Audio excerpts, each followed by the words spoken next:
byari ibirori by'agatangaza byinshi ku ruzinduko rwa Perezida Paul Kagame mu gihugu cya Uganda. Yari amaze imyaka igera kuri 4 adakandagirayo. Byinshi umuhungu wa Museveni Muhoozi yatangaje byinshi kuri Perezida Paul Kagame. Museveni nawe yatangaje byinshi kuri Perezida Paul Kagame. Paul Kagame nawe yarashimiye ashimira Muhoozi, atangaza n'uburyo ki bahujwe. Bongeye kuvugana nyuma, dore ko na mbere babanye kera, kabari nayo mpamvu mwita oncle, ariko mu kurandura ibibazo u Rwanda rwari rufitanye na Uganda, mu kugera ku mubano aka kanya uri kugenda uba mwiza, ahishura uburyo ki byatewe na Muhoozi, uburyo Muhoozi yashakishije nimero ya telefone paka ayibonye, bakavugana. n'inzira ndende tugiye kugarukaho muri iyi nkuru aka kanya tugiye kuza tukugezaho. Gumana natwe gusa ubeshuwa niba warakoze subscribe kugira ngo nandi makuru uzajya ubasha kuyabona ku gihe kandi uyabone tanu kwa tanu. Reka tugaruke kuri iyi nkuru rero. Ni inkuru Perezida Paul Kagame agira ati yashakishije nimero yanjye ansaba kunsura.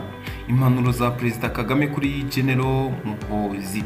Perezida Kagame yashimye Lieutenant General Muhoozi Kainerugaba kubw'umusanzu yatanze n'ubushake yagaragaje kugira ngo u Rwanda na Uganda bikemure ibibazo by'umubano mubi wari umaze igihe hagati y'ibihugu byombi. Ibi Perezida Kagame yabigarutseho ku cyumweru tariki ya 24 Mata 2022 ubwo yitabiraga ibirori byo kwizihiza isabukuru ya General Muhoozi, umuhungu wa perezida w'iki gihugu Yoweri Kaguta Museveni, usanzwe ari umugaba w'ingabo za Uganda zirwanira ku butaka. Mu ijambo rye, Perezida Kagame yashimiye Lieutenant General Muhoozi ku bintu bitandukanye yagezeho mu myaka 48 yujuje, ndetse agaragaza ko bamwitezeho byinshi. Yagize ati imyaka 48 ivuze ko hari igihe amaze kubaho, ariko nanone ivuze ko akiri muto. Icy'ingenzi nuko yabayeho muri iki gihe, ndetse n'indi myaka myinshi iri imbere azayikoresha neza kurushaho. Ndashaka kandi kubwira Muhoozi ko hari byinshi bimwitezweho ku buryo akwiye gukomeza inzira yatangiye. Wakoze cyane kuntumira mu birori by'isabukuru yawe. Perezida Kagame yakomeje avuga ko yanejejwe no kongera kugera muri Uganda nyuma y'igihe kingana n'imyaka 4 adakandagirayo. Perezida Kagame akomeza avuga ko Muhoozi yashakishije nimero ye ya telefone ngo amuvugishe ku kibazo cy'umubano w'ibihugu byombi. Ati Muhoozi yanyuze mu nshuti agera kuri nomero ya telefone yanjye, yanyohereje ubutumwa ubundi turaganira. Nyuma yaho yarambajije ati se nkusure, ndamubwira nti ngwino. Ubu bushake bwa Muhoozi nibwo bwabyaye ibiganiro bya mbere byamuhuje na Perezida Kagame muri Mutarama 2022, ndetse bikaza kurangira bitanga icyizere ko umubano w'ibihugu byombi ushobora kujya mu buryo. Perezida Kagame yakomeje abwira abari muri ibyo birori ko nubwo yari afitiye Muhoozi icyizere gikomeye, yaniyumvishaga ko uko byagenda kose ibyo uyu mugabo ari gukora bishobora no kuba bifitwemo uruhare na se Museveni. Ati mu byo ntashidikanyeho, nubwo nari mfitiye icyizere gikomeye Muhoozi, niyumvishaga ko perezida wa Uganda se agomba kuba ari inyuma y'ubwo butumwa. Yakomeje ashimira Muhoozi ku musanzu we, avuga ko igihango kiri hagati y'u Rwanda na Uganda gikomeye kurenza ibibazo ibi bihugu bishobora kugirana. Ati niba kongera guhuza u Rwanda na Uganda byari bikeneye wowe Muhoozi kugira ngo ube umuhuza, ndashimira Imana.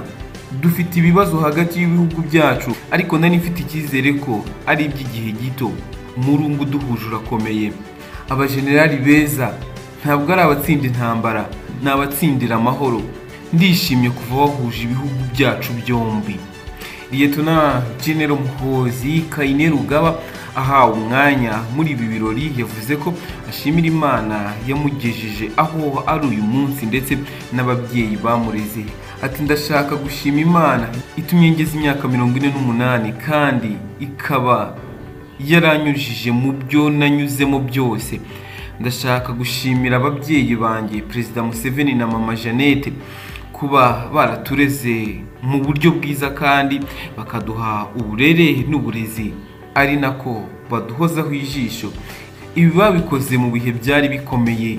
Yakomeje ashimira Perezida Kagame avuga ko ari umuntu urangwa n'ukuri kandi udaca ibintu ku ruhande.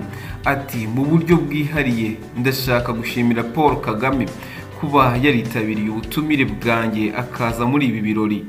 Turabizi ko ari intangiriro y'ibindi bintu byinshi byiza biri imbere. Perezida Kagame ni umuntu udahisha ikimurimo kandi ni umugabo uvugisha ukuri kandi ntaca ibintu ku ruhande. General Muhoozi yavuze ko mu byafashije u Rwanda na Uganda kujya mu murongo wo kwiyunga ari ibiganiro biciye mu kuri yagiranye na Perezida Kagame.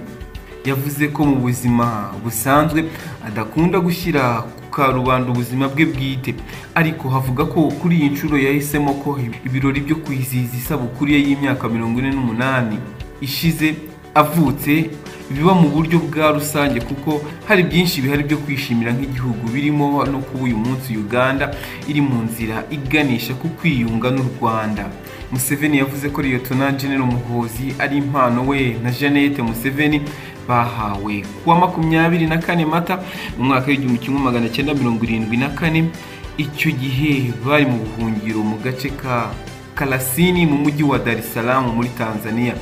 Yakomeje ashimira Perezida Kagame witabiriye ubutumire bw'umuhungu wabo. Yemeza ko Muhoozi ari inshuti ya Kagame kuva kera.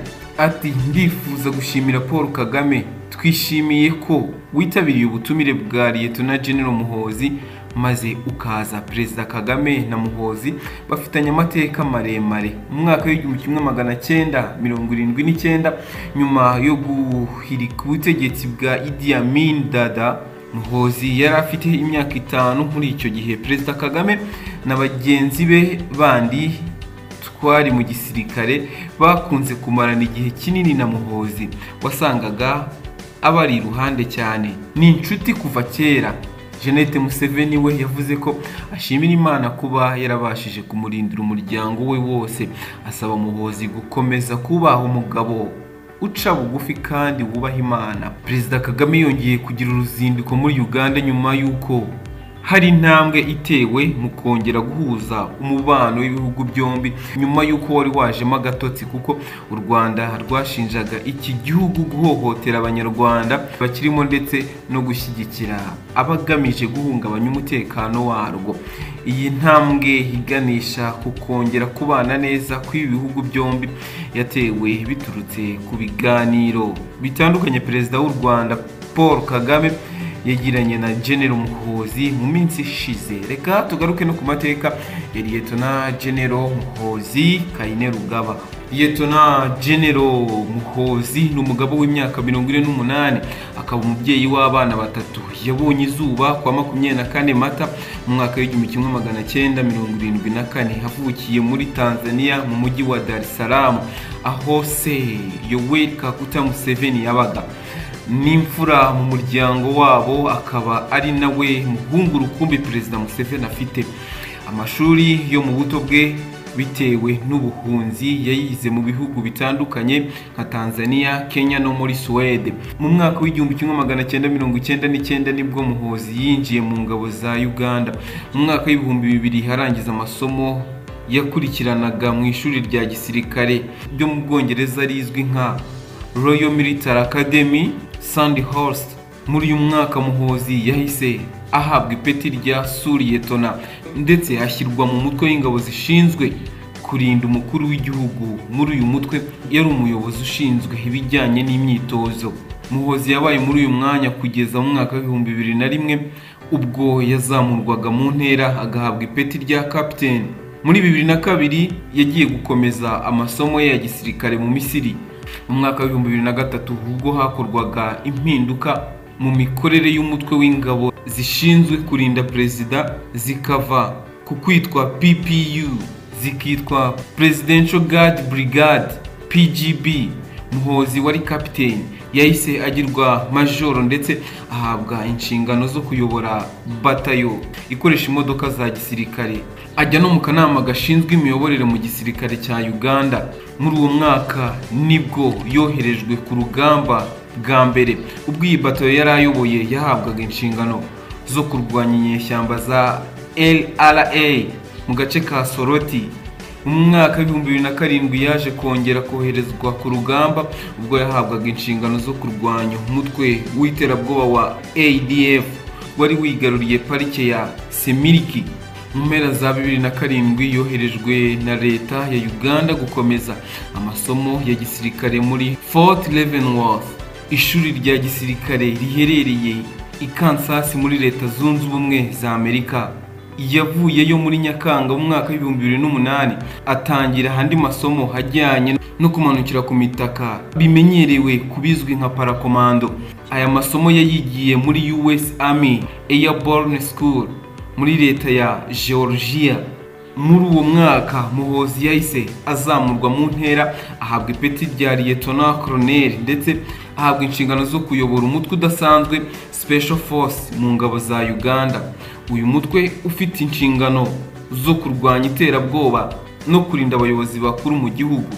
Muri 2011 yagize uruhare rukomeye mu gutoza no gutoranya abasirikare b'indobanure bazajya mu butumwa bwo kugarura amahoro muri Somalia. Ni nabwo yongeye kuzamurwa ahabwa ipeti rya koloneli. Mu ntangiriro za 2011 yongeye gusubira ku ntebe y'ishuri, ajya mu ishuri rya gisirikare ryo muri Afurika y'Epfo ryitwa South African National Defense College. Yamazeyo amezi 6. Muri Kanama 2012 ahita agirwa General de Brigade. Hagati ya 2013 na 2014 Muhoozi nimwe mu basirikare ba Uganda boherejwe muri Sudani y'Epfo gufasha ingabo z'iki gihugu guhangana n'ibibazo by'umutekano muke. Mu mwaka wa 2020 yongeye kugirwa umuyobozi wa Special Force, umwanya yavuyeho agirwa umugaba w'ingabo zirwanira ku butaka. Aka kazi agafatanya no kuba umujyanama wa perezida mu by'umutekano. Ngayo nguko.